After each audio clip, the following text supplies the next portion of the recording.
Control. السلام علیکم ورحمۃ اللہ. حافظ محمد رمی صاحب. وعلیکم السلام ورحمۃ اللہ وبرکاتہ. کیسے ہیں آپ؟ الحمدللہ میں جو ٹھیک ٹھاک. ماشاء اللہ قرآن پاک حفظ کیا ہے. جی. تو آپ نے سب سے پہلی چیز جب حفظ کرنا اسٹارٹ کیا تو آپ کے استاد محترم کچھ مخرج کے بارے تو مخرج مطلب آپ پہلے بتاؤ مخارج میں نے پڑھے تھے. ایکچولی مخرج جو ہے نا وہ ایک لفظ ہوتا ہے اور مخارج جو ہوتا ہے نا وہ اس کی جمع ہوتی ہے. ٹھیک ہے.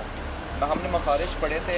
میں جب حفظ کرنے لگا تھا تو اس سے پہلے جب میں جس قاری صاحب کے پاس ناظرہ پڑھتا تھا نا انہوں نے ہی میرے مخارج ٹھیک کر دیے تھے. تو اس وجہ سے مجھے زیادہ محنت نہیں کرنی پڑی. جس میں پہلے آپ نے مخارج بیسیکلی ہوتا کیا ہے؟ مخارج یہ ہوتے ہیں جو الف سے لے کر بڑی اے تک الفاظ ہوتے ہیں اور ان کو ادا کرنے کے طریقہ کار ہوتے ہیں. مطلب بتاؤ نا کیسے طریقہ کار ہوتا ہے. جیسے ہا ہوتا ہے. الف سے جیسے بتاؤ. ایک حلوائی والا ہا ہوتا ہے. ایک ہوتا ہے دوسرا ہا ہے والا حل والا. حل والا ہا. ٹھیک ہے. تو ان دونوں میں ڈفرینس ہے. جو حلوائی والا ہے نا اس کو ہم ہا پڑھتے ہیں. ٹھیک ہے. ایک کاف ہوتا ہے اور جو ایک ہوتا ہے نا دوسرا ہا حلوائی والا وہ ہا پڑھتے ہیں. آپ تھوڑا سا موٹا کر کے پڑھتے ہیں. اس کا یہ ہوتا ہے بیسیکلی اگر آپ ان کی ادائیگی نہ کریں تو قرآن پاک کو پڑھتے ہوئے آپ جو الفاظ یا مخارج کی ادائیگی نہیں کر رہے ہوتے. نہیں الفاظوں کے مقصد چینج ہو جاتے ہیں. ٹھیک ہے. جیسے آپ کو میں بتاتا چلوں کہ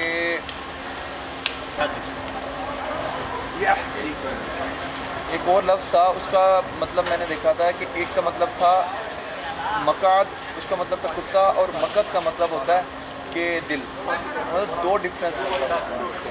اسی طریقے سے قل هو اللہ احد پڑھتے ہیں ہم. اگر وہ نہ پڑھے تو اس کا مطلب ڈفرینس آ جاتا ہے. تو اس وجہ سے کہا جاتا ہے کہ جو بھی مسلمان چاہے وہ کسی بھی مسلک سے تعلق رکھتا ہے ان کے الفاظوں کی ادائیگی تقریباً سیم ہے. ان سب کو مخارج کی ادائیگی آنی چاہیے تاکہ وہ جب قرآن پاک پڑھیں تو خوبصورت بھی لگے. ساتھ ہی ساتھ وہ غلطی بھی ایسی نہ کریں جو کہ گناہ کا سبب ہے. اگلا سوال. اگر ایک کوشچن آ رہا ہے اگر مسٹیکنلی کسی بندے کو نہیں پتا جیسے میں نہیں جانتا. دیکھیں اس حالت میں تو گناہ نہیں ہے. مطلب لیکن سیکھنے کا پھر بھی حکم ہے کہ بھائی سیکھو. اگر ایک بندہ پھر بھی نہیں سیکھتا اسے بتایا گیا ہے. اگر کسی نے بتایا کہ ہا اور ہا میں فرق ہے اور وہ پھر بھی فرق نہیں رکھ رہا پڑھتے ہوئے بھی یا جو ہے نا تلاوت کرتے ہوئے بھی تو اس کی غلطی ہے. اس کا اسے گناہ ہوگا.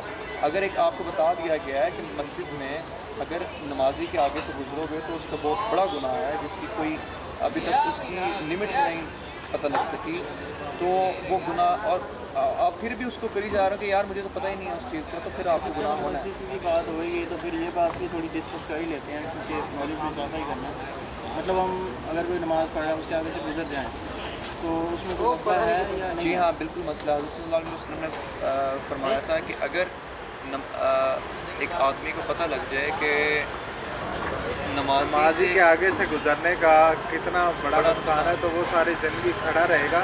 زمین کے اندر دھس جانا بہتر سمجھے گا. ہاں وہ نمازی کے آگے سے گزرنا. اچھا. اور جب ہم بیت المقدس میں جاتے ہیں جی ہاں وہاں پر ہمارے سامنے کچھ ایگزامپلس آتی ہیں. اس کے لیے ہوتا یہ ہے کہ وہاں پر جو ہے نا دو جو ہے نا ان کا فرق رکھا جاتا ہے. دو مسلموں کا فرق رکھا جاتا ہے. فار ایگزامپل آپ جہاں نماز پڑھ رہے ہیں ایک تو یہ مسلح نہیں گنا جائے گا اور اس کے آگے دو مسلح ہوں گے نا اس سے آگے بندہ گزر سکتا ہے. مسجد کے حجم پہ بھی ڈیپینڈ کرتا ہے. اگر مسجد کا بہت بڑا حجم ہے تو اس میں ایون کہ یہاں تک بھی الاؤڈ ہے کہ آپ مطلب ایک مسلح کا فرق سے بھی گزر سکتے ہیں. اگر اتنی جگہ نہ ہو پھر گزر سکتے ہیں. ہاں گزر سکتے ہیں. لیکن یہ ہے کہ اس کے سجدہ گاہ سے آپ نہیں گزر سکتے. اس کے علاوہ آپ گزر سکتے ہیں. لیکن میں بتاؤں جیسے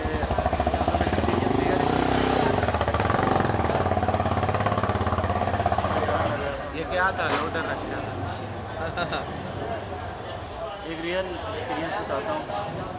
مولا علی کے روزے نجف میں جب ہم نے نماز پڑھ رہے تھے نا تو ہمارے ساتھ یہ ہوا.